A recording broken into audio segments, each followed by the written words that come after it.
All right, everyone. So welcome to our informational video that is going to go over all the information that we wanted to talk about at our mandatory fair exhibitor meeting. First of all, I just want to say we don't know the for sure information that's going to happen. We're taking it day by day. It is our hope that everything will continue as normal when it comes to our projects and the fair. And I believe and I know that that is the hope of our fair as well. And so as soon as we have any information, we're going to continue to push that out to you. And our fair has done an amazing job, Lori, Janini, at getting that information to us, keeping us updated. And so just like everything else, we're going to take it day by day, but we are going to just treat this as it is all going to go as we would have normally expected. And we're going to make sure that our projects are taken care of, as well as getting our entries done. And so we're going to still go over that information today. If you need to go back, you can rewatch certain parts of this video because I'm going to go over a lot of information.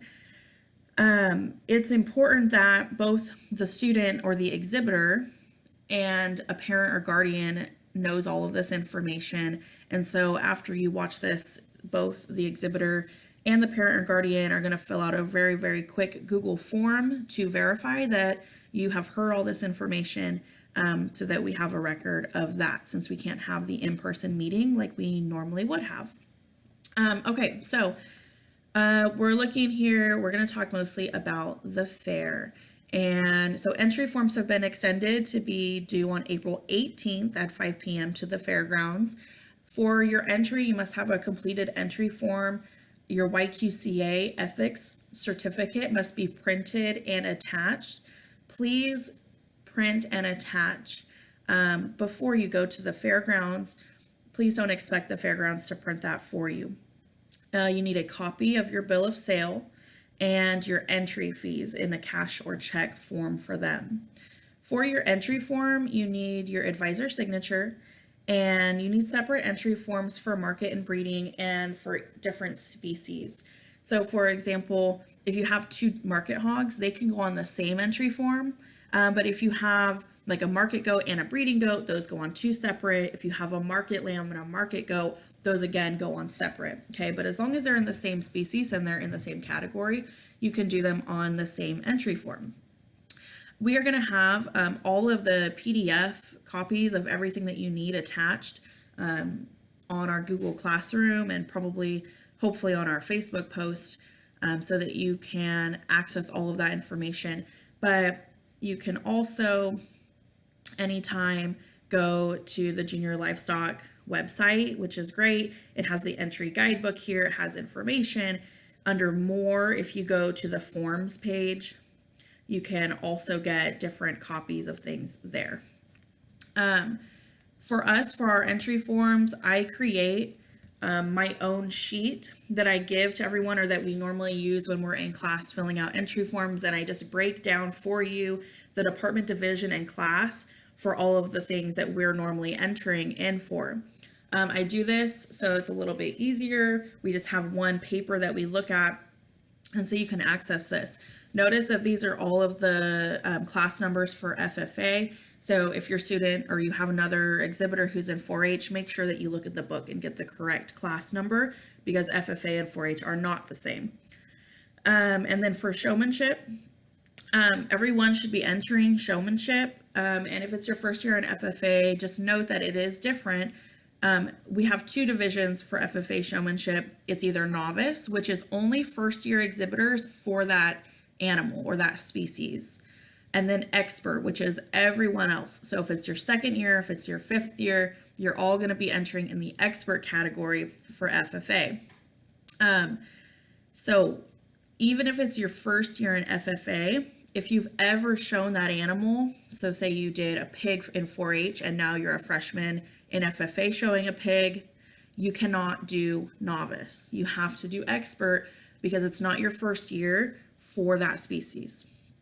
All right, so I have that information for you here, and that goes on the bottom of your entry form. Okay, so our ethics Everyone needs to do your ethics class every year. You're going to go by the age that you were at 12/31 of the end of last year, 2019. Okay, so whatever age you were on the 31st of December, 2019, that's the age that you're going to choose. You're going to complete it, print your certificate, and attach that to the entry form. It's very important that you get that done. And I know a lot of you guys have been working on that. It costs $12 to complete. Of course, here I say pay at home and complete the course at school. It would be great if that would be accomplished at home at this point. It needs to be done by each exhibitor every year. It's yqca.org, and so you log in. If it's your first year ever showing an animal or doing the ethics, you need to create a new account, and you would do that under the FFA and independent sign-in. If you're in 4-H, you're of course going to do your 4-H online login. Okay, so but you're going to go in here. It takes between, I would say, an hour and a half to 2 hours to complete. Okay, so you're going to watch some videos, you're going to take quizzes. If you don't pass the quizzes the first time, I think it makes you wait a certain amount of time before you can retake that quiz. But you're going to do that until you complete it. And when you complete it is when it will give you that certificate that's available for you to print. Okay, so AET record books. Your records must be up to date for your project. It will be verified by your specie advisor prior to signing your form. So for example, I've been taking care of most of the sheep projects. And so I've also been checking the AET of those projects and making sure that you have journal entries, which is time, that you have financial entries entered in. When we signed our SAE contracts, you said that you would have at least 50 hours recorded for your SAE project, which seems like a lot, but it's a reasonable amount of hours to spend with a project. And then at least 40 hours of FFA specific activities, 10 of which of those can be community service. So if you need to go into your AET and see how many hours you have and wonder kind of where you're at, I'm going to show you how to do that. So I'm in a student's profile, and this is your dashboard. If you go to reports and you go to the journal summary, it's going to give you this information here. And so it says 2019, 2020, that's the line that you're going to look in. So you're not going to look at the total for all of your years. You just want to look at this year because this is the year that we're counting. And it gives you different categories. Where it says experience, that's talking about just your SAE projects, how many hours. Okay, so it gives you that total right here. Office, committee, LDE, CDE, other FFA, those are all FFA hours. Okay, so you can add up those categories to see what your total is for this year. Remember that, again, 10 of those 40 FFA hours can be community service. And so if you have done community service hours or activities and you have those in your record book, you can use those towards your FFA hours. Our event calendar, just like every other calendar, as we know at this point, has had a lot of changes to it. And so I do know, yes, we're not having Night at the Races, and that was a chance for hours. There's other activities that we've had to cancel that are chances for hours.